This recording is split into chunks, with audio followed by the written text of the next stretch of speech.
your selection. I mean, who's going to be first? Right. What's the theme of the night? Frustration when you get turned down. What position do you like? Which Right. leads you right into taboos. Which positions don't you like? Are you a big fan of the donkey punch? Like, all right, everybody. This is the Old New School podcast, episode 6, and we are not going to take questions in this episode. The four of us, including myself, Charlie Lloyd, Ben Lashmar, and Steve Fillmore, are here, and we are going to talk about something that we really haven't seen around or discussed, and at least in one whole big fucking video of people just talking. So we're going to talk about something called player anxiety. And so player anxiety is something that it's serious, but it's not, because it's only a game. But it's something that at some point in time we all experience. Either we were very young when we got into the hobby and the social aspect of the hobby got to us, or we were older and just didn't have time for all the reading. But the point is that it's not really anxiety. It could be frustration. It just could be an annoyance. But we want to talk about certain subjects that we believe all relate together.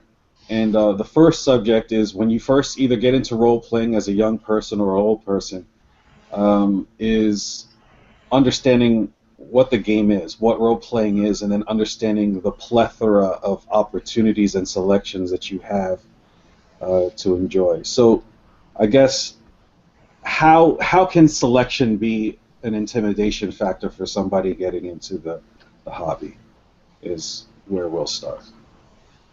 That first trip to the hobby store, to the bookstore, whatever it is in your place, you walk in and you see all those games, and you're like, "This really all exists?" I thought it was just D&D. Yeah, I think it's like you're overwhelmed because it's sci-fi and adventure and. I think for me it was more like I couldn't understand why there were so many games, but they were all called the same type of game.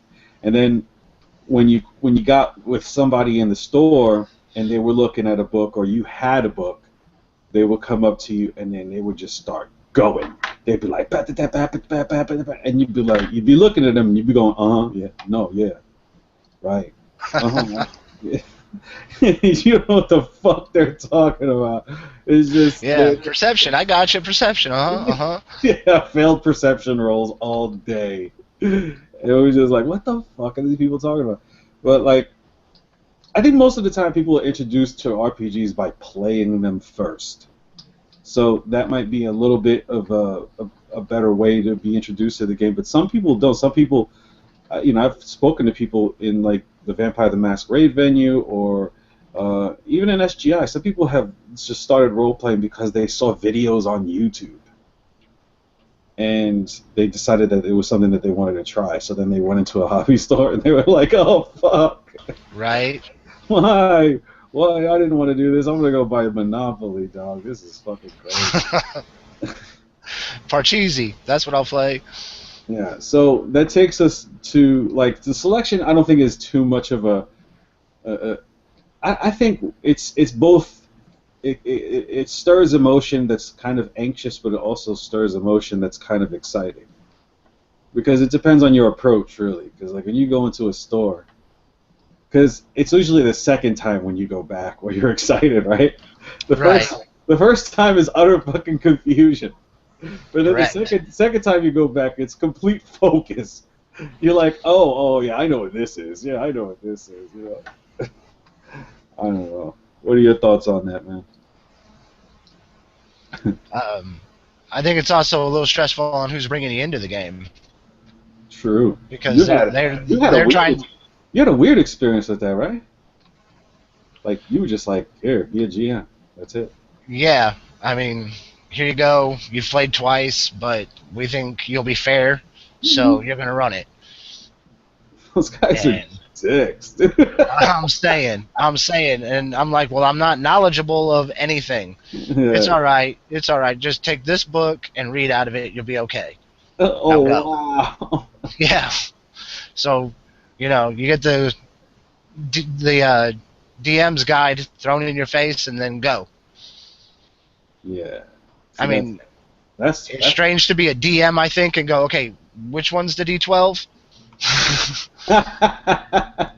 Well, why are we rolling so many dice, and why are they all shaped so differently? Right. That's fucking crazy talk. I couldn't imagine that shit, dude. I would be like, I don't want to play with you guys ever again. Yeah, but I responded to it, and that's why I fell in love with the game, was because of how well I responded as a GM that first time. Yeah. See, that's what it's about, though. It's all about the approach, I think. But still, I think people kind of get a little bit intimidated on just the initial approach to the hobby.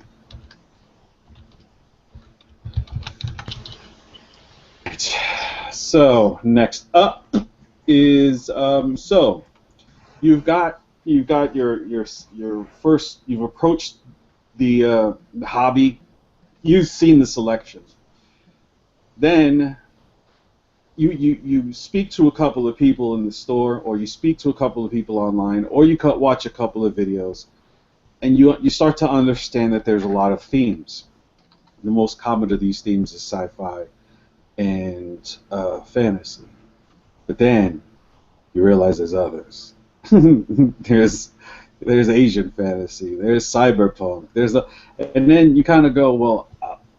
For me, the anxiety and the frustration was like I wanted to know everything about all the themes so that I could properly select. That was because when I first got in, you know what I mean? Like I was like, I want to know. It's just like that common, like, fuck, why can't I know everything so I can just know what I want? And it just didn't happen that way because when my first game was Rolemaster, so I was like locked into this. Yeah, right. Yeah, that ooh kind of feeling. So I was locked into that, and at the time I got into Rolemaster like when it first, like pretty much first came out. So it was like Space Master wasn't even out. You know, that didn't even exist. They were still talking about shit like that, and Warlaw came out when I was gaming for a while. So it was Rolemaster and Mercs.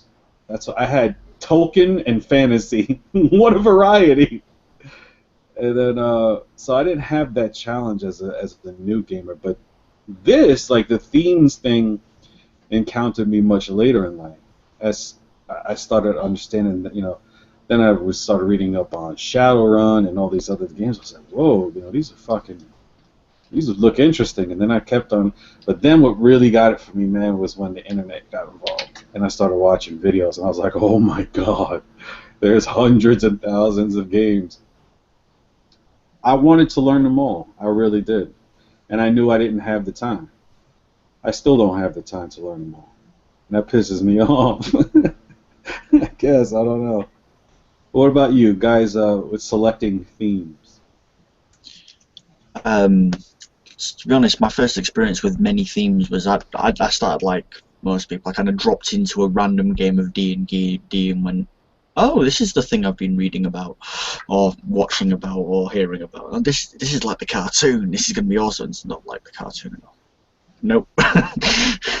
And then ended up role playing. I think it was Rolemaster, stupidly enough, at a friend's place, and I was like, so what else is there involved? He opened the shelf, basically opened the cupboard, which was full of systems, running from Palladium all the way down to White Wolf, and I'm just like, holy God. Yo, do you remember the first time you read Palladium?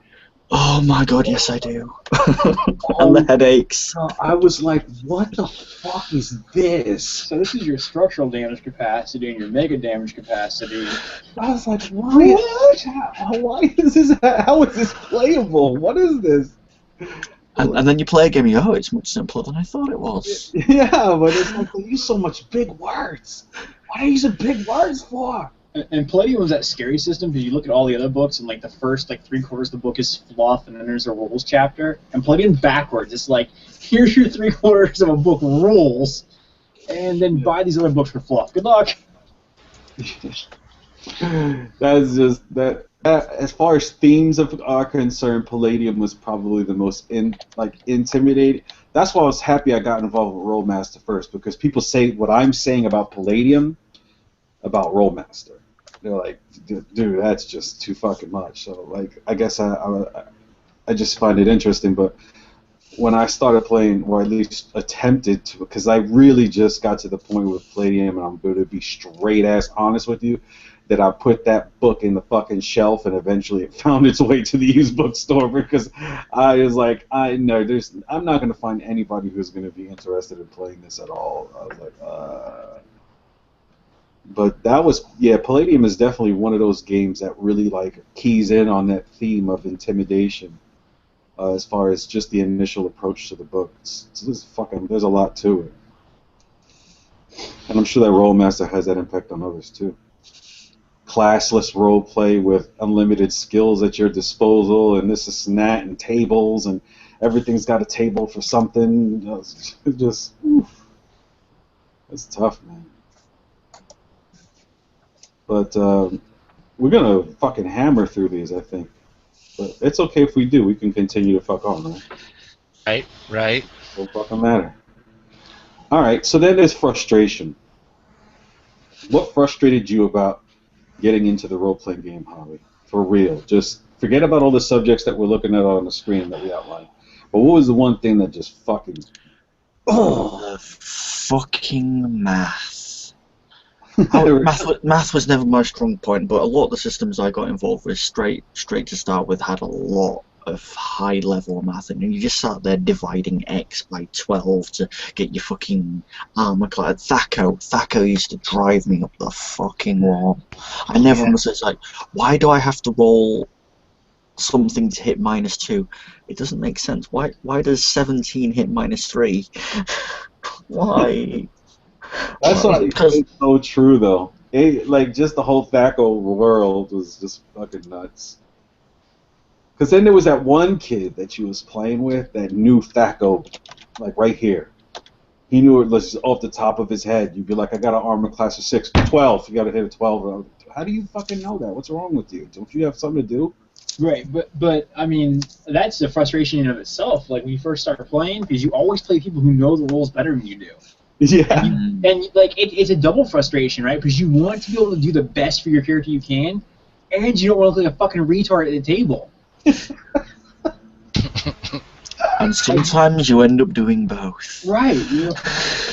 But I will tell you, some brilliant things probably came out of that, you know, early on in your role-playing career, but you didn't know you couldn't do it, and so you tried it. Yeah. You know, you probably got some epic tales about that, because that's one of the things I think as mature role players, we start to limit ourselves because we know the rules. We're too smart for our own good. Oh, I agree with that. Yeah, definitely. I'm going through that right now with, I don't know if you saw it in the Living World of Darkness thing that I'm doing.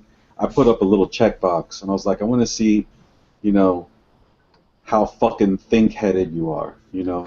And, you know, what I've told you what I needed in the city. What have you selected? So I wanted to see the statistics and see who actually followed what I had said. And it was like the two that made the exception for the elders I permitted. So everybody is kind of going down the route of neonate because that's what the game requires. So it's really cool to see that happen. But you also have those power gamers in the back that they're just, you know, I'm going to fucking kill everybody. And, you know, they know the rules inside out. And they're ready to torture the fucking whole venue, and they're just sitting there waiting to jump.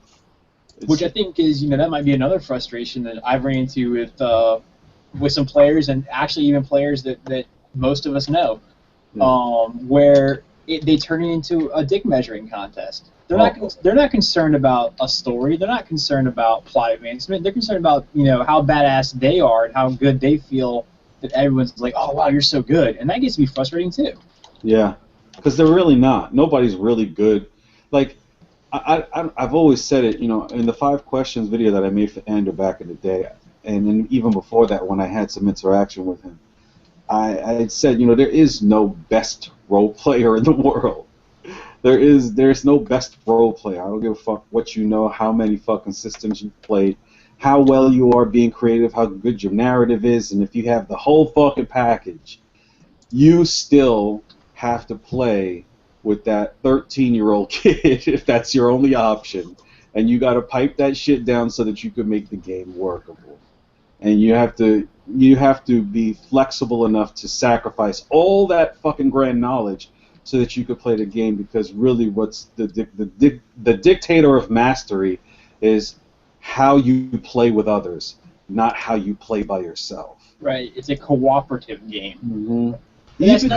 That's another frustration when people talk about PvP in a tabletop role-playing game. What the? Did I miss something? Like, go bust out your Nintendo, go get some Street Fighter on, and come back. Like, well, that's the thing about PvP that's so hilarious, is that, you know, they use these terms because they want to say, you know, they think of PvP in a specific way because of video games, not because of role-playing games. Because in role-playing games, I could always smack the living fuck out of the guy next to me. You know what I mean? That was never a question. You know what I mean? If I was role-playing with you and we were rolling dice, if something happened and I fucking killed your character, that was always part of the equation for me in games. That was never that was not quantifiable as player versus player. Dude, that's just, I mean, we have weapons. Somebody might get fucking hurt. You know what I mean?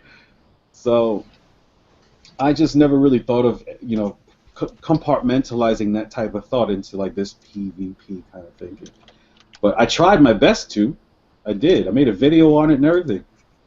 Still don't work out very well. I'll tell you, one of the biggest frustrations I've developed in the last couple of years as a role player. So this is being a much more mature role player, because my dad introduced me to the hobby. My dad was a role player to the point that my mom almost divorced him over it.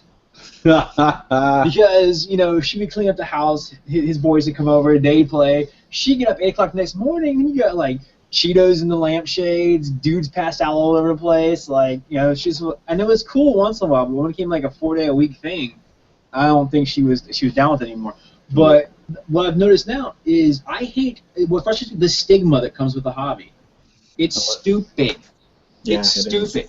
Explain to me why role players still have a stigma, but 50-year-old men who sit at a hobby store and play Magic the Gathering have less of a stigma, or Pokemon. They have less of a stigma than we do. That's true. I know why. Because it has a lot of reading. That's why. It's true. Because, dude, if you sit down to anybody who builds these stereotypes and stigmas about people who play role-playing games, their first encounter with seeing somebody learning a role-playing game, just forget about playing it, just learning it, is a dude with his face in a huge book. Mm-hmm. And everybody has had this response. What are you doing? I'm just reading about this game. Those are the rules? Yeah. That's actually a kind of a perfect point, because I kind of played slightly into the stigma earlier myself. There's this like meme thing going around the internet where you post like a thing from the nearest book to you. So I go for the nearest book to me, which happens to be a rule book. Page 52, line 5, excerpt from the rule book. I was like, dude, oh, crap. Do you want to know how bad it is? Check this out. I'm at work. I'm writing the rules for Living World of Darkness. I'm checking the alarms for work, and I'm writing the rules for Living World. I'm doing this, and then I look up, and I see the post on Facebook. Grab the nearest book. I grab the nearest book. It's Call of Cthulhu. And I mean, the collection, I opened it up to page 5, and it was the bug story, the old bugs. I put it in there. I was like, that's what I... But then I really thought about it. I put it back up, then I was like, why do I have H.P. Lovecraft's collection sitting at my office desk right now? And then next to that is Paranoia. And this is my office. It's sitting right there, and I'm going, what the fuck is going on here? So, but yeah, no, it's just, but just fucking stigmas are trippy, because I don't, like, when Emergent Play made his video on the stereotypes and like the how people think of others that play this game, I was kind of like, because I don't like feeding into that shit, you know. But at the same time, it is prevalent, because, you know, when you go to Gen Con a lot of people match. Mm. You know what I'm saying? That's not being rude. That's just being real.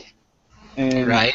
you know what I'm saying? And there are some stereotypes that not necessarily are worth enabling, but they exist for a reason. So, I'm one of them. I'm the big fat dude that has a shaved head that plays role-playing games. How many motherfuckers do you know like that? Big fat dudes with shaved heads. I mean, there's like 1,000 of us. You go to Gen Con, we have our own fucking little sheeple squad. Interestingly enough, though, the stigma is dying down a bit because of celebrity gamers. People like Will Wheaton and Vin Diesels and who have come out and gone, no, I did this as a kid. Hell, I think Vin Diesel said, what the hell, I still do it now. It's like, yes. Yeah, but yes. That's what I love about Will. I love about Will Wheaton is that he's genuine. Yeah. He actually does play the games and he loves the hobby, and so does Yes, he does. That's what I think was cool about those two individuals. But let's take it to a different level. Remember? Well, hold on. If you're going to mention Will Wheaton, you got to understand that while he doesn't feed the stereotype, he leads to people that do, because you're going to eventually follow him to PAX and meet Jerry Holkins and his boy, true. and you're going to be like, oh, it is these people. Yeah, but we let Will get away with it because we all grew up with Will. So that motherfucker gets a free pass, hands down. But, like, remember when World of Warcraft got Ozzy to sponsor a commercial for them? Like, yeah. Ozzy Osbourne was like, I play World of Warcraft. I am a hunter or some shit. I was like, no, you fucking don't. Everybody knows you don't play World of Warcraft, Ozzy Osbourne. You can't even fucking walk. Although walking is not... There's no way you understand your computer enough to play the game, Ozzy. Yeah. There's no way. Dude, Ozzy's like, hello. Yeah, so I make this thing play Paranoid. That's it. Shut up, I'm getting ganked. Sorry, I can't hear what. Yeah, that was one thing that was like, I don't know. I guess we kind of got off the fucking points, but we're just flowing now, so I'm going to let it go. But that gets back to the why Will Wheaton and Vin Diesel and those figures in the public eye are really cool to have. Yeah, so it's just that's actually a good thing. So while we're talking about anxiety and frustration, we always landed up on something nice, so that's nice. Now, one huge thing, which probably isn't so bad anymore. This used to be a problem, but the investment necessary to play the game, it's not around anymore. There's no more anxiety about that shit because everybody's got the PDFs. What's going on with PDFs? Are they ever going to figure out how to lock that shit down so people can't steal them? No. Somebody will find a way. No. You know how they'll find a way? I'll tell you how to stop PDF sharing. You want to find a way? I'll tell you how to find a way. Make it so that when you purchase a PDF, your credit card number gets stamped on the PDF. Now the motherfucking PDF will go anywhere. That shit will stay right in your fucking computer. Nobody will share that shit ever. Your credit card and your social security number. So if we see that in the future, we're going to thank you for the payment. payment. Yeah, exactly. That's it. I just fixed the whole thing right now. I'm like, wow. How you gonna play us like that, Dre? I'm sorry. I gave away the kingdom. Well, I mean, they can do it the same way that they lock out pirated movies on like PlayStations and shit too, where PlayStation reads the encoding of it, and it blocks it out. It's called, I don't know, silver screen, cine screen, something like that. It disables it, and there's PDFs now that have the same way, that if it's not a legitimate purchase copy, the viewer won't read it. It comes up as garble. Wow, I didn't know that. Well, that's good. That's good. That's going to just require them to change the reader. And then everything that's not purchased or doesn't have a valid certificate on it isn't going to get to be read. That's cool. Yeah, I think the key is in this how they manage the certificates for the PDF, but ultimately they got to fix that shit or the whole hobby is going to go to crap. Because you can't sustain a hobby if nobody's making money for producing stuff for the hobby. I mean, even fucking, the train collectors still got to pay to get those fucking trains and those railroad tracks and shit. Mm-hmm. And that hobby, as thin as it is, it still has those collectors that put up big bucks to get those pieces. But if you don't have to pay for your pieces, fucking hobby's gonna go away. I mean, it'll still exist. People will still play, but it'll be from the books that were made 30 years ago, because nobody's gonna want to produce this, and there's nothing in it for them. They just have like 2 or 3 big publishers, and the whole indie scene will go away. I don't know. It's got to be money to make, man. That's one thing I've. But as far as investment's concerned, that's, like I said, it's been kind of nullified with the whole PDF sharing thing. And I don't see any. Until they fix that, I don't see investment being too intimidating. No, I still buy books because I'm weird. I buy books from used bookstores, and I do it very rarely. Like, I'll go once every 2 months, and then I'll post about it on SGI, and the max I spend is like $20. No, I do spend my ludicrous amounts of money on fresh books because I just like to. You're ludicrously single, though, dude. That's the difference. I mean, yeah, I'm kind of holding off for another couple of years till the daughter's gone, then I get to start making an investment again. I own a lot of gaming books. I mean, every Shadowrun book published between 1st and 3rd edition, I own them all. But I also got them all at a yard sale for $10. Exactly. Nice. You know? Like, I didn't have the money when I first started getting into gaming, right? So I lived in an apartment complex. I kid you not, one of my best friends comes upstairs, like tearing ass upstairs one day. He's like, dude, someone just threw away a whole bunch of D&D books. We got to dive in the dumpster. Our asses were in that dumpster for the next 2 hours pulling D&D books out. I didn't care. You know, those books were expensive, and it was not something I had as, 14-year-old kid. Yeah. But dumpster, I could take a shower. That was some kid who had all them books, and his grades started slipping, and he had like a hyper-Christian parent, and they were like, this devil game is getting to you, and they just threw them shits out. It was a young airman who had just gotten married, and his wife was tired of him not taking her out on the weekends. So she was like, fuck this. And it was shit. I mean, we're talking like probably 50, 60 books. So, you know, I mean, even you figure $30 a book, right? Oh, my God, dude. Oh, that bitch. That's all I'm going to say. This is why I love PDFs. I got my motherfuckers backed up. They will be with me forever. Oh my God. That is crazy talk. That's just miserable. All right, here's a big one. I think Steve talked about this a little bit, but the intimidation factor, the anxiety with dealing with rules and mechanics. And I think Anne had also talked about, you know, her concern with that as well. Yeah. Because rules and mechanics. So let's ask a question about this. So we'll start from left to right. And we'll say, Ben, are you there? I am. Okay, I can't see you, just a black screen.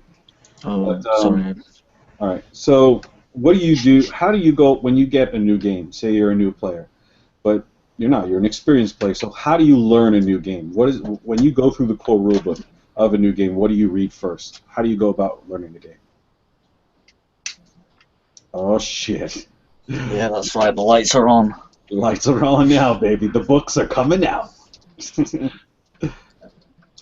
Thing is, I when I'm reading a new book, I skip the getting started phase, which is normally for new players, because there's normally get about the first this much is, you know, what is a role playing game. Uh-huh. Most people know that, so you go character creation. Okay. Right. I always read character creation. Actually, no, if I also flick to the back and have a look at the character sheet as well, I go, what does character sheet look like?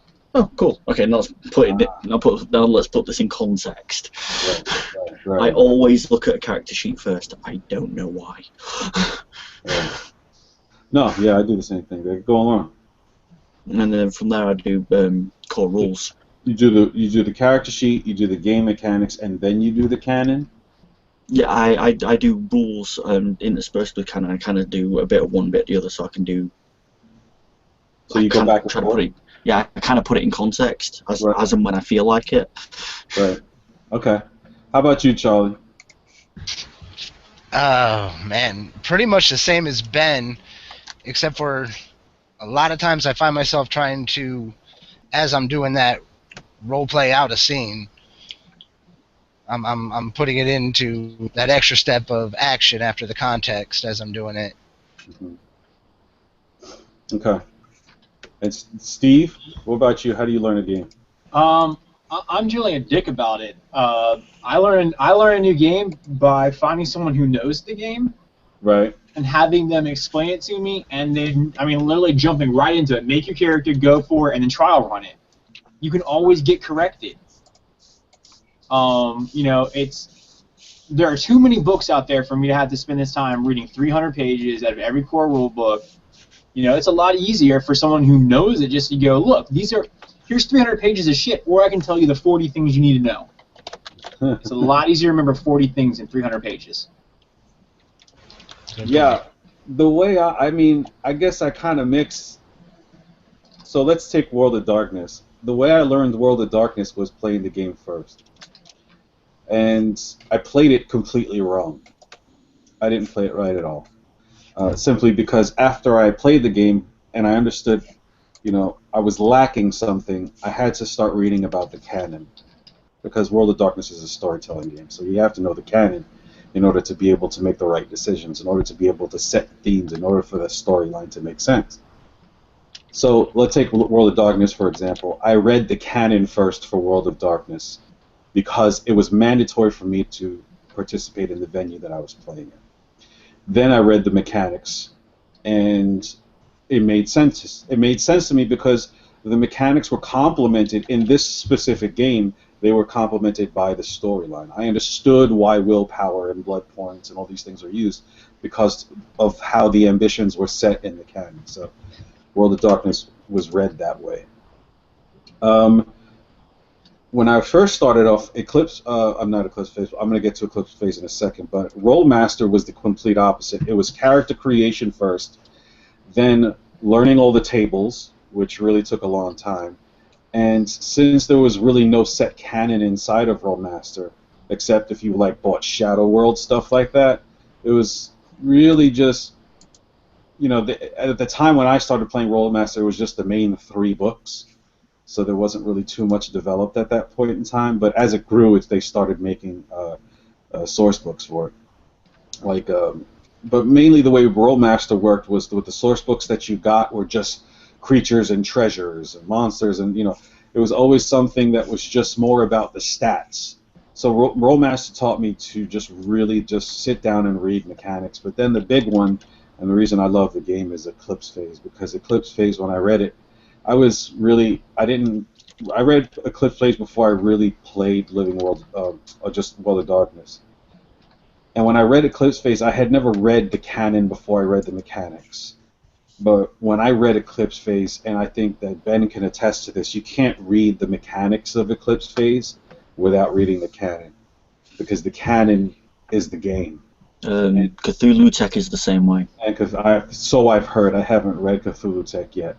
But that, in order for you to even rationalize what the mechanics of the game are for Eclipse Phase, you have to read the first part of the book, which is all of the canon. Deadlands, the old Deadlands books were the same. You had to read the canon. What other games besides Deadlands are like that? How about Legend of the Five Rings? Is it like that? No. Legend of the Five Rings. Actually, it is, if I remember rightly. Character creation. Because I'm playing that game with you. You realize this. I know. We're doing that shit for, I think Clay Hollinsworth is running that game for us.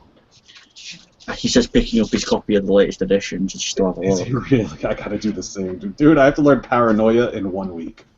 And I have to write the rest of the Living World of Darkness. Essentially, that's your canon.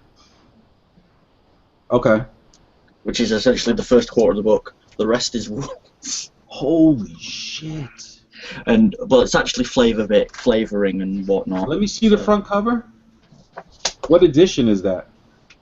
That is the 4th edition. That is just pretty. That's the current edition. I gotta get me that fucking game. That's just frustrating, though. But as of late, a lot of role-playing games have gone fluff first, rules second. Yeah, I've noticed that too. One of my other bows of role-playing being Chin. That's Chin. Yeah, Chin is intermixed rules and. Oh really? Yeah, they intermix it. Are the concepts orderly enough for it to make sense? Yeah, but it's because it's translated all from French. It can be a bit. It took me a while to get my head around it because the book is literally a translation from the French. But it's so well produced that I couldn't turn it down. It's like, oh, this is sexy. We got some comments on the video. Yeah, I was just getting ready to mention that. Okay, you go. Go ahead, do it. Game Master Toolbox, Rodney. He said he reads all the book. Yep. And he said there's definitely a difference between what a player needs to read and a game master needs to read.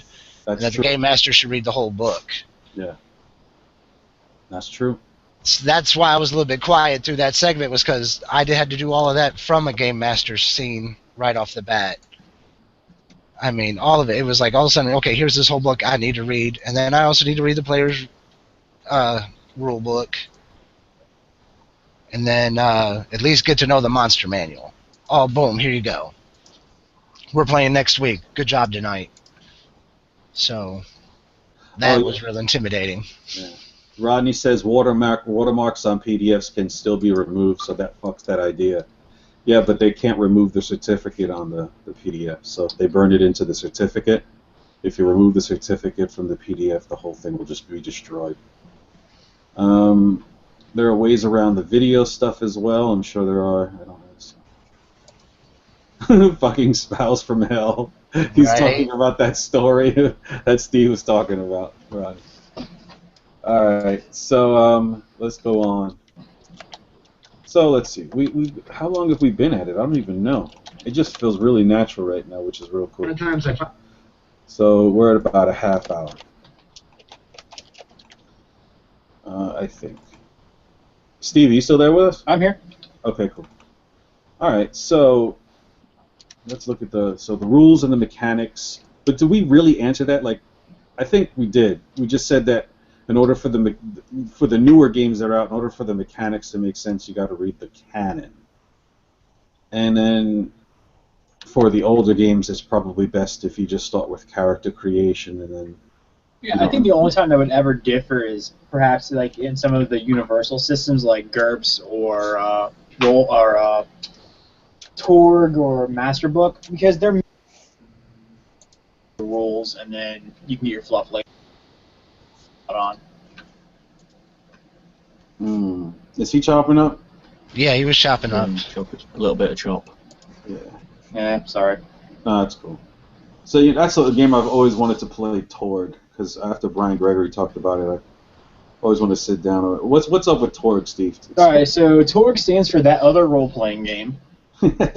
And basically what they did is they said Earth gets invaded by multiple realities.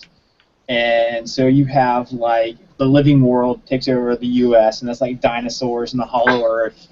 You get Pulp, which takes over, like, Egypt and North Africa, so you can have, like, Maltese Falcon and Indiana Jones. England is taken over by fantasy, so you have King Arthur running around. Italy is taken over by the cyber papacy. Imagine a church that embraces technology to the point that to be close to God, you're replacing yourself with machines. Russia gets taken over by space gods. Literally a race that is so far advanced in technology that they're pretty much gods. Japan becomes pretty much Shadowrun minus the fantastic races, so cyberpunk. Freaking like Taiwan and China and some of the other areas that become Erosh, which is horrors, an anagram of horrors, so you can imagine what that is. And you are one of the few who can move between these realities without being too fucked over by it. They all have their axioms, tech, magic, and social, and certain things will decay over time. Like, you can't take a machine gun into the dinosaur lands and have it last for very long by itself. But one of the coolest things about it was you got to do these things called reality storms, where you had a skill called reality, you forced your axioms on somebody else, and you could basically be like, oh, look, here's this gargoyle from the horrors, and I don't believe in that, so I turn him back into a man in a costume. And all of a sudden, he's totally fucked. The other great part about it was it's a game that has playing cards to it. Right, that I heard about. So how do they work? All right, so you get a deck of like 200 cards, and that determines your initiative. Each round, a card is flipped over, and it tells you whether heroes or villains go first. and the whole game is good guys versus bad guys, essentially. It's broken up into small scenes. Your hit points regenerate in between scenes for the most part. But the cards, you would get dealt a hand of them, and they could be like plus to your dice rolls, or, there was a card called One More Left. If you played it, it did not matter how many bullets you had shot from your 6-shooter that round. You could shoot 36 guys with your 6-shooter. It didn't matter. Because that shit happened in movies all the time. That's what that card allowed you to do. It was all about trying to tell like the most outrageous, epic story you could. And so, like, we were playing one time, and this guy's playing a gangster. He jumps over the table with his pistol and just starts acrobatically flipping around and shooting everybody, and he's just laying down card after card after card. And the way that they tell you to do it in the book is to narrate how your character is using these cards. Like, what about what they're doing makes that card applicable? So this dude's telling this great story, and he really does. He lays waste like a room full of dudes with a gun that had 10 bullets in it because, the card said he could, and the story was so awesome we didn't want to stop him. And I think that a system that prides itself on story over rules is a system you should play. This game must be played, Andre. No, we gotta play it work. That needs to become the new Wednesday night when Swords and Wizardry has ran its course. Dude, I'll say that. I'm looking on eBay for that shit right now. I will say, Steve, nobody had ever explained the talk to me before. You've sold me. Oh, I totally gotta play that. For real. It's a fucking blast. I'd seen copies of it floating around. I just never played it. I gotta get this. Because nobody ever. We have this game store near us. World's Best. This dude Bob owns it. He had us in the palm of his hands, guys. Did you see that? No, there was. All three of them were like. There was steady immersion there. I was like this. But I mean, it is definitely it's a blast of a game. Like all the different source books from it are so well done for being at the time what was a cheap game. It's done by West End Games. Right. They made a second or third edition of it called Masterbook, and Masterbook made it a little more open. Like you didn't need the land supplements; you could just do whatever you wanted with it. But it still used the same system. And it's got a weird to hit system, but it tells you the bottom of your character sheet. Like this, you're rolling your 2die10, I think, and it tells you what you need to roll. So it's not complicated, but it's all about random ass shit. Like you have a knight from King Arthur teaming up with this dude using 13mm embedded guns from the freaking cyberpunk place, and you're flying in a jet trying to avoid pterodactyls while you're going over to the pulp land so you can dethrone the Crocodile King and escape from the rolling boulders. Like, it's just awesome. This sounds like all the reasons why I Game love on. Let us do this. I'm serious. That music was warranted. Dude. So, see, now I gotta see if I can find the motherfucking... Oh, shit. So cruel. Okay, let me stop fucking around. I'll look for it later. Alright, so now that we're all fucking torqued up, let's see. Alright, so we got through rules, mechanics, canon we kind of touched on. So here's the big one. Performance, roleplay, and improv. Anxiety. How do you deal with that? What was your breakthrough moment where you said, oh, this is actually fun, instead of, oh, I don't want to do it? It was probably playing a game of D&D, and it was actually quite one of those moments that was really bad, because it was a player being a dick to another player in character. Oh. And I just lost it. In character, I called him out on his bull. I just lost it. There was no Ben anymore. It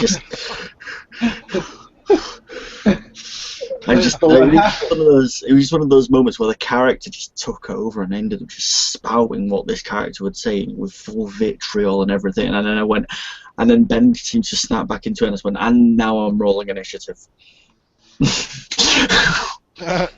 And it was like, You gonna deck him? Oh yeah, I'm gonna deck him. You nearly killed the motherfucker. But yeah, at that point, it's like one of those. All the other players are like, yes, he's gotten it. He understands. What about you, Charlie? What was your breakthrough? We had talked about this in a couple of the episodes in so far, and turns out I was wrong. I remember now the exact moment, and that would have been as a DM, third game. I'd gone through the mechanics enough to have that down and understand it, and it was time to see what I could do from my creative side. And straight ran a homebrew. Only really needed the monster manual a few times. Right. And had them all immersed. I had them immersed, and that made it for me. That was my moment. Steve, what was your first one? I'm really interested to hear the answer on this one, bro. He said he'd be back in a second. Oh, did he? Okay. I guess my first real time was when I was playing in the Marine Corps. I was 4 Marines, and I played role-playing games before. It was all role masterish, very simulative and tactical thinking. But man, we just sat there and we played D&D. I must have been D20. I don't know. I was too drunk to remember. But we sat there, man, and we just we're drinking beers, and we're having a good time, we're rolling dice, and all we did was just sit there and play out our characters just with passion. And I remember one of these guys, I forgot his name though.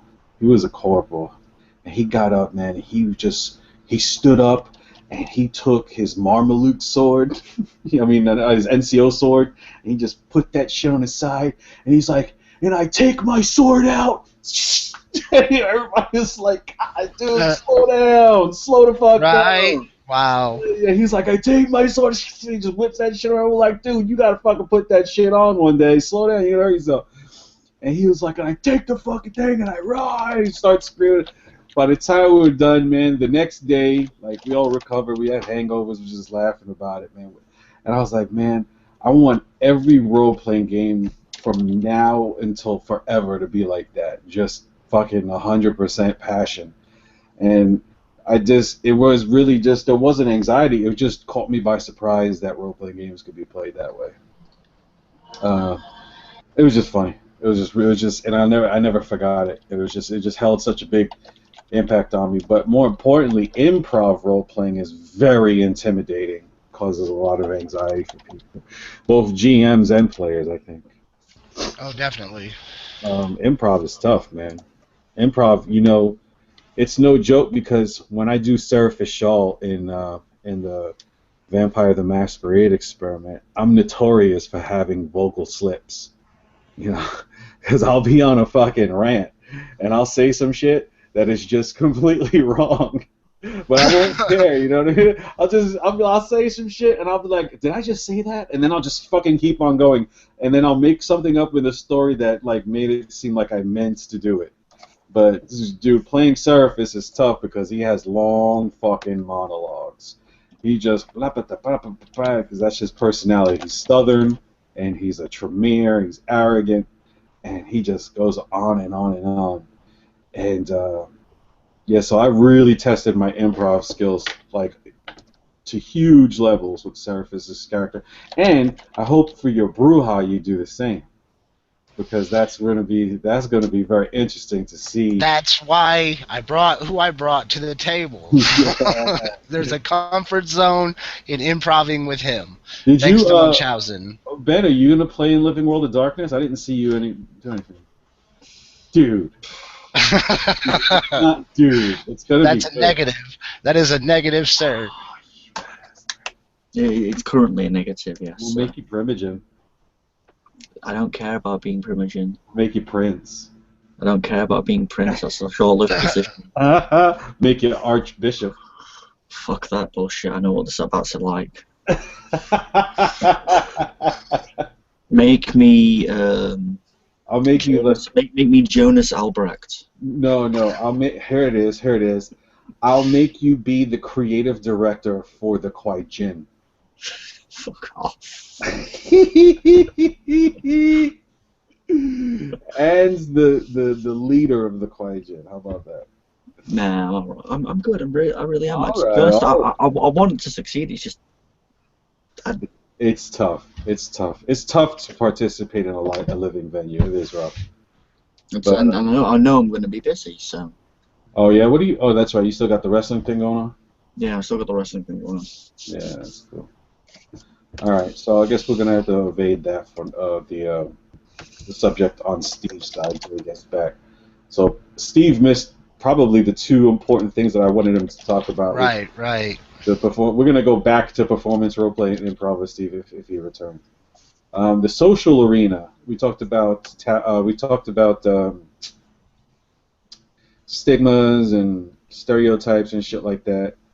But what have you found? Like, did the social arena for gamers provide you any intimidation or anxiety or frustration?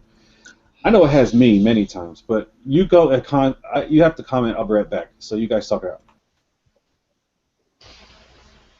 Okay, I don't quite understand the question there, actually. He's saying the people that you met around role playing, the social aspect of that is inherently involves role playing. You know, when you first turn up. I mean, when I first turned up, I was green as shit. I didn't know what I was doing. I was nervous as hell. I didn't talk to anybody the first 6 sessions. And to be honest, I met some bad gamers when I was first starting. You know, they do things like tease the shit out of me, tease the fact I didn't quite know the rules as well, and prank me a bit. Put me into what would be for anybody else, you know, completely deadly situations.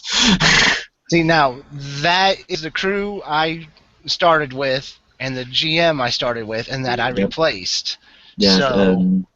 and then I think it was once I found Werewolf with a random player, that's when I started to progress beyond it being just, oh, I hate these guys, why the hell am I doing this? I know why I'm doing this because I'm enjoying it. It started out as an escapism, and then became the hobby, as we call it. You know, it started out as me wanting to slip away from those dark little thoughts of mine, which I know is playing into the stigma, but it's how I started. And then I kind of it became me. I grew up with it, so I grew up. And now it's like I'm the one running games, and I'm getting. You know, I've basically made it my life's mission to make sure nobody else ever has to endure the same sort of fucking group I did, ever again.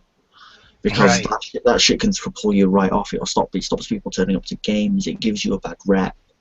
It's like it's the same sort of people that turn around and say, "Oh, girls can't play because they've got boobs." Fuck that bullshit. If a girl wants to play, they can come fucking play. You know, it's all about having fun. Right. That's why we do it. That's why we game. You can learn so many things from this. I remember talking to now. I'm one of those. I'm unrepentant about being a gamer. I'm like, no, I do this. If you got a problem with it, screw you, sort of thing. Right. Especially when you've got that person who kind of they dig at you for it, and you look at them and you just know. You're like, no, dude. If I gave you the right setting. I would hook you so bad. What's worse is I've talked about it to some of the guys I know, and you can see the interest spark. You can see oh really? I know I'm not the only role player who does the wrestling thing, because there's one of the other guys who doesn't talk about that often because he's afraid of getting ragged on by the other guys. But I just throw myself straight into it. Everybody goes, you're a geek, and I go, I may be a geek, but I'm proud. You're a geek for this. I'm a geek for many things. Stuff it. It's just kind of, but it's by doing role playing I've kind of ended up getting the confidence to do other things, and then those other things have helped me with the confidence to do things in role playing that I never thought of doing before. So it's like the wrestling has helped with the improv. Oh my god, has it helped with the improv? And vice versa. It's I would say that wrestling is essentially the most extreme LARP I've ever been in, but it is. It definitely is. It most definitely is. Yeah, both you guys wrestle. That's right. I forgot about that. Yeah. 2 wrestlers. Yeah, that's some role play right there, buddy. Because you're Yeah. going through the combat too. Yeah, right. That's role playing at its best. You don't roll for initiative in that. Yeah. You just Right. Yeah, just go. That's it. You Um, meta plot it out though, so. there is that, which is the worst kept secret. Right. We have just shattered, however, the dreams of a million people watching. So no. it's still real to me, damn it. Nah, A million more comments than people. Come on. Listen, look at this comment. Rodney says, "Don't grow up, and it's a trap." Nice. I saw that. That's the name of an album I recently came across. It's awesome. Yeah. I forgot what we were talking about. Social arena for me, or did you say something yet, Charlie? No, I was ranting. Sorry. You go, Charlie. What's up with the social arena for you?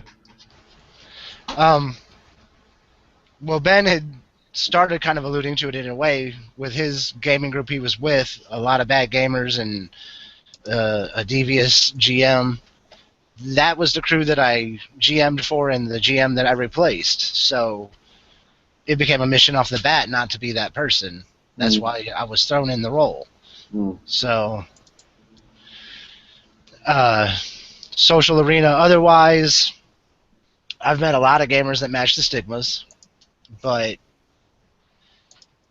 getting past that has led to SGI, even my time in the brigade, and I've met a lot of cool people.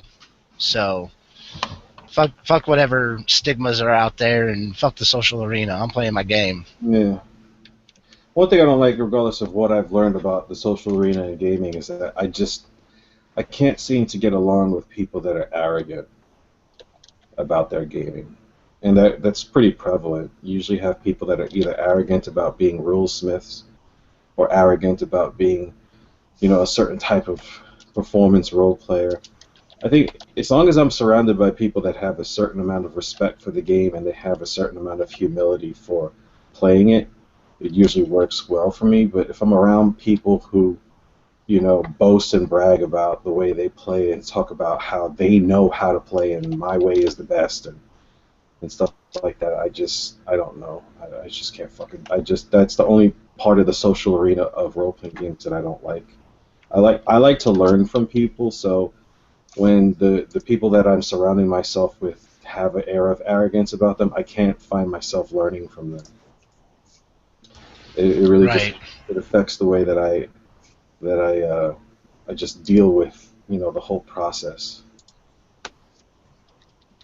So yeah, that's how I deal with the social arena. How about taboos?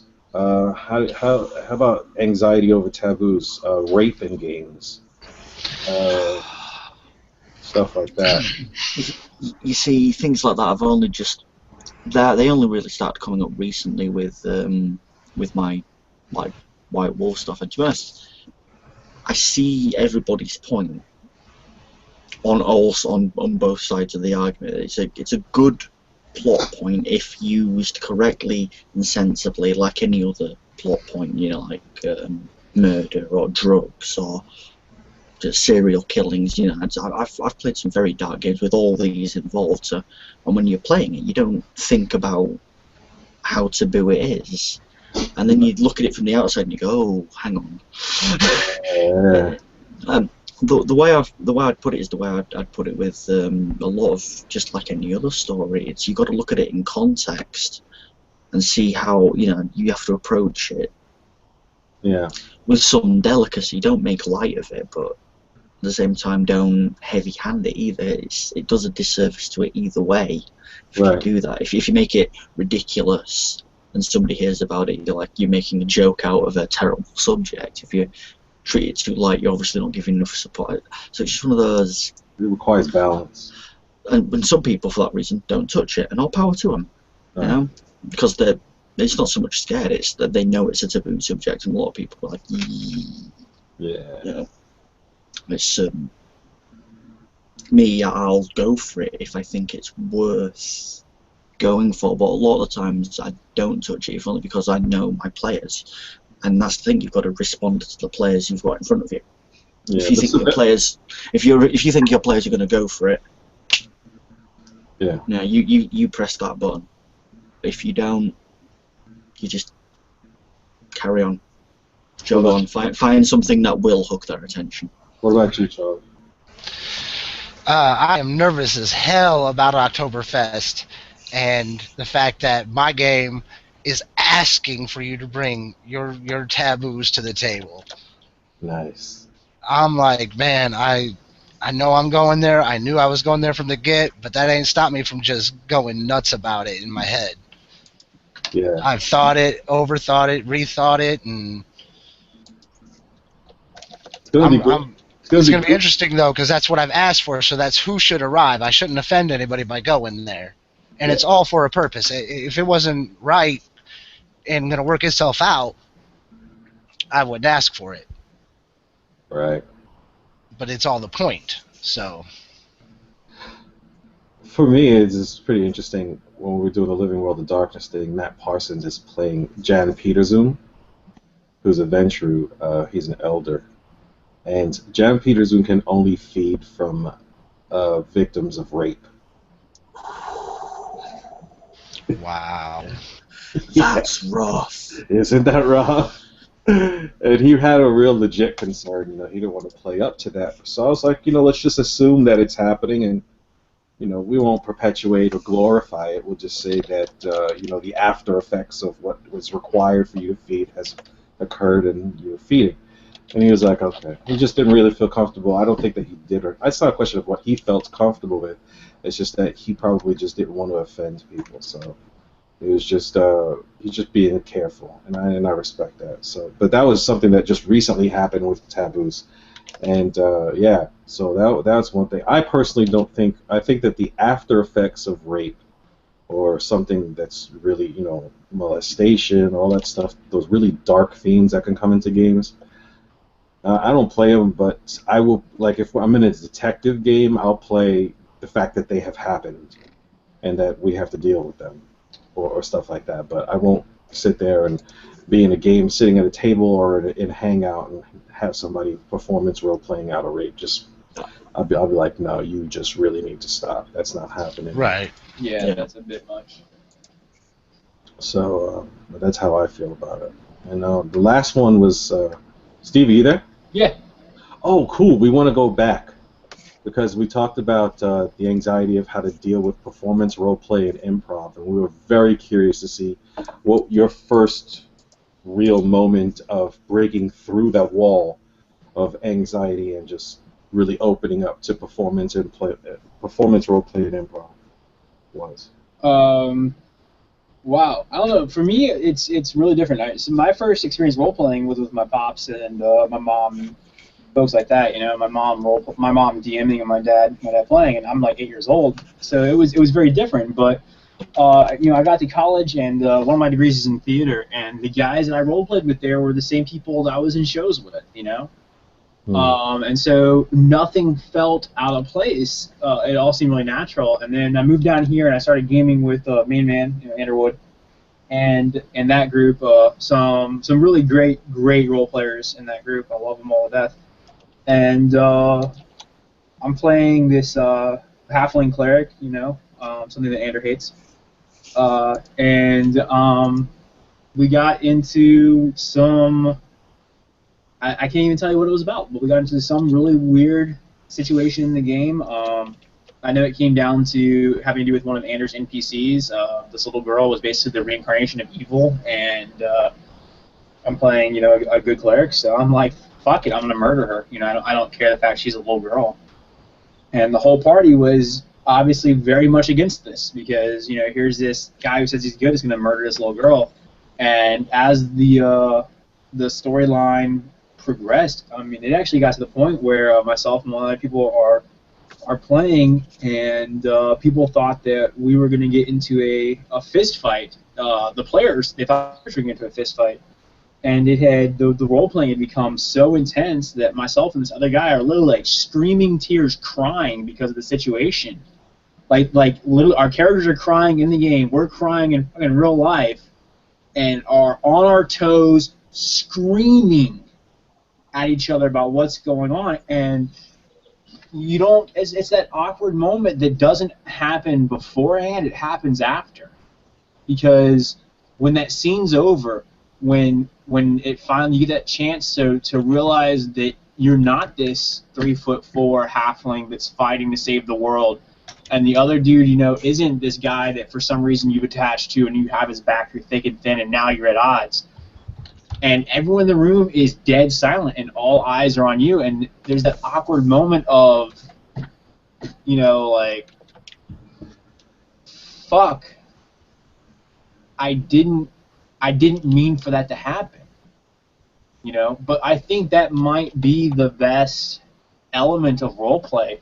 I love theater. I love acting. I will talk till the end of days about actors and that type of stuff. There is no more addicting feeling in the world, I don't care what drugs you tried, than being in a show, walking on stage and hearing 6,000 people clap louder because you just walked out. And to have that happen in a role-playing game, where everyone's just like, holy fuck, cigarette break time, we gotta stop. We gotta walk away from this because everything is so palpable. Everything is so raw that you really do have to take that moment and step back and realize it didn't happen. It wasn't real. And I guess that's probably been the most awkward moment for me is, I'm a 28-year-old man, and I'm in tears over something that's not happening. I'm crying about a situation that's not real. I mean, have you ever woken up, from a dream and you realize you've been crying it and you feel a little bit weird? You look over at your wife in bed or your girlfriend or whatever, and you're like, fuck, I feel weird because I'm crying. Like, imagine it in front of people. Like, and at this point, I had known them under a year. And, I mean, a lot of you guys know me, Manny Underwood. He's an incredible storyteller. He is huge on the immersion, so you can imagine that him as a DM, he's egging it on. And at the end of it, there's that real awkward feeling of you're torn somewhere between, did I just steal the show, or did I just completely demolish everyone? Like, you've turned this into a palpable sense of dread and sadness. But to me, that's the power of roleplay. I think it is one of the biggest strengths of this hobby. We were joking about the rules earlier and the stigma that comes with it. And how many other games or other hobbies can you think of where you can be put in situations like that, where you are doing math off the top of your head that if you had asked your high school or college self if you're going to do that shit, you said never. I'm never going to use that. But now you're doing it in the back of your head without you thinking about it. It's I don't know. It's incredible, but it's definitely awkward when all of a sudden all the eyes are focused on you in this tight knit group of people. It's very different from being on stage, and now it's that. Did I do something wrong? And then it's even more awkward when people are afterwards are going, "That's awesome!" Like, holy shit, that was awesome. Yeah. One of the things that Andrew got me on was we always did a vote for best role player in the session, and they got an extra bump of experience points. And if you got all the votes in the group, you got an additional bump. And I think that's brilliant because it encourages the role play, and it helps take away that awkwardness. Like, you don't you feel bad at that moment when you're done and everyone's like, okay, let's step away for a moment.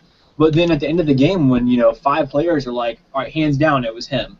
That's the best role play right there. It's not so awkward anymore. But it's to be that raw in front of people. That's awkward.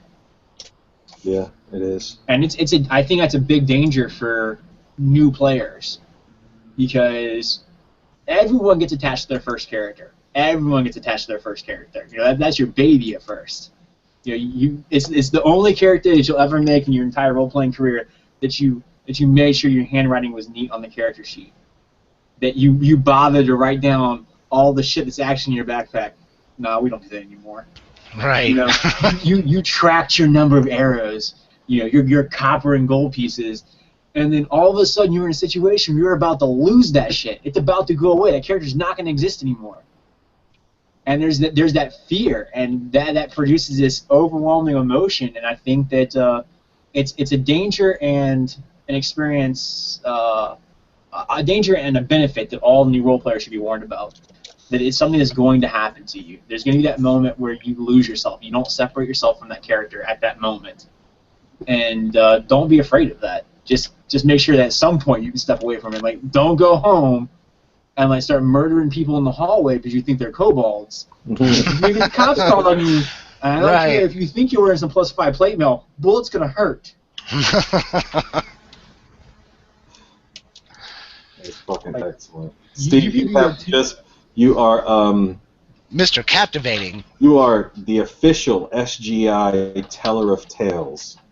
Bo Smith is the SGI naysayer, and everybody has their own titles. You are the teller of tales, the weaver of the mysteries within. It's not that, man. It's just I love talking to you guys. I love talking to people in this hobby, you know. Yeah. But especially this group of people, because I can sit here and talk and make an ass of myself, and I know that when it gets to that point, you guys are gonna be like, Steve, shut the fuck up. You know? But all I right, also, dude. Okay, all right, we get it. Right, but I also know that on some level that when I relate these experiences to you, it's something that you've had that experience too. Yeah. And go try and talk to your local politician about your experiences slaying some dragons. You're gonna get some weird ass looks. Right. You know? I had done a scene with Sebastian Bensington when I left the vampire experiment before I returned this time, and Seraphis was leaving the story, and he was like, "I gotta cut a scene with you before you go." And I was like, okay.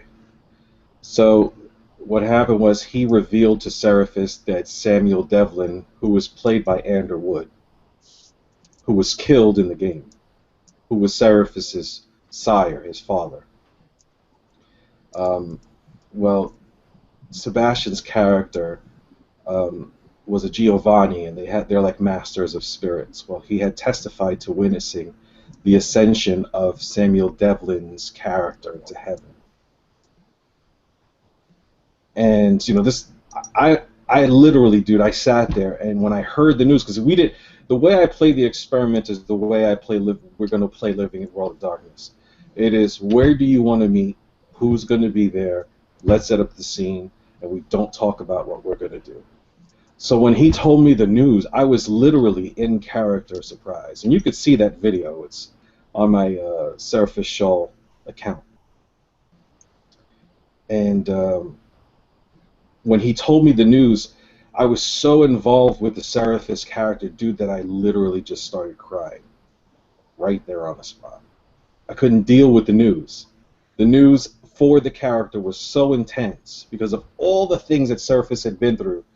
He had been framed for murder, a blood hunt had been cast upon him, he had been kicked out of his chantry, sent to France. Seraphis has just been through all this shit. And then he finds out that after all of that his father was redeemed.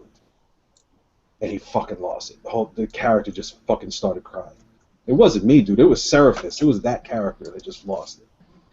And I'll never forget that feeling. I'll just fucking never forget it. That was when I knew that I was playing the character right. That was when I knew it had me, and I just fucking bawled.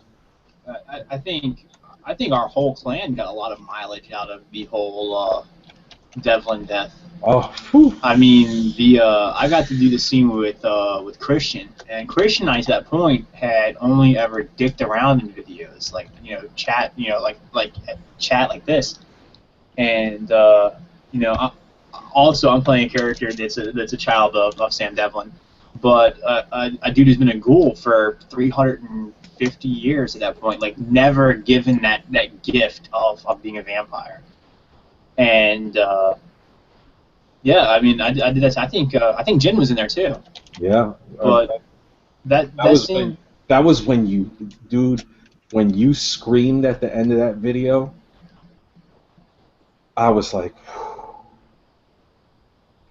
this is why Charlie needs to play, because the shit that we did with the Tremere was so fucking amazing when we were all playing, it was just the most fucking sick role playing. Charlie, when I tell you in this scene, fucking Steve's character was embraced by Carlin O'Devlin, which is the brother of Samuel Devlin, who was killed. And Steve's character was his ghoul. So Steve's character for hundreds of years was following Samuel Devlin, feeding from him, serving him like he was his master, and he dies. So he's dealing with the loss of family. When Samuel died, Steve's ghoul was just fucking broke. well, because the other big part of it is that Seraphis was leaving. Yep. And I've been a ghoul for so long that Seraphis and I were so close to being. It was a weird mix of father, son, and brothers. Yeah. And so, like, my father and my brother got taken away from me in one fell swoop. And this is a dude who has to deal with humanity. Like, he's still human. He's just lived for so long. And it was just that breaking point where all of a sudden, like, your world is over. Everything you have lived and been for 300 years was done. Yeah. And just the players in that room with their characters, and then Christian stepping in as Devlin's brother and being like, look, I'm going to take it up. I'm going to embrace you. I'm going to fully embrace you. I'm going to give you what you've been longing for 300 years. It was, and it wasn't scripted. Like, Christian and I knew going in that he was going to embrace me. Obviously, mechanically we needed to know that was going to happen. Nothing else was scripted. We didn't know who was going to be there. Mm-hmm. And it was just the characters. There were no players in that room at that point. There were no players in that hangout. Just their characters. Yep. Nice. Yeah, what I'll do is I'm going to find a link to all these videos that we're talking about, the Seraphis video and the embrace of Simeon St. Croix, which is Steve's character. And whoever's watching this video can watch how those videos ended up. And just amazing stuff. And so, yeah, let's close off with the golden rule, man. What is the golden rule of role-playing to you, Ben Lashmar? Have fun. And don't be a dick. Right. What is the golden rule to you, Charlie Lloyd? Have fun. Bond a little. That ain't bad. Go ahead and let the game cause you to bond a little. Don't be scared of that. And then, yeah, don't be a fucking dick. Mm-hmm. Don't ruin the experience for people. I mean, if anybody's been listening as Steve's been telling his tales, that's the Zen moment that we all try to achieve. And when somebody comes in as a dick, you ain't getting there. Yeah. True. Steve, what is your golden rule, brother? Let other people have fun. Yeah. It's cooperative. You can't be the only person enjoying it. And there's a term that we use in our role-playing group. I think everyone needs to adopt. It's called selling. If you've watched wrestling or wrestling, it's called selling. Right. Like, if a dude rolls up on you and he's going to intimidate you, be intimidated, damn it. Right. There is always more drama and more role-play in doing than denying. And that should be the golden rule right there. There's always going to be more benefit in doing than denying.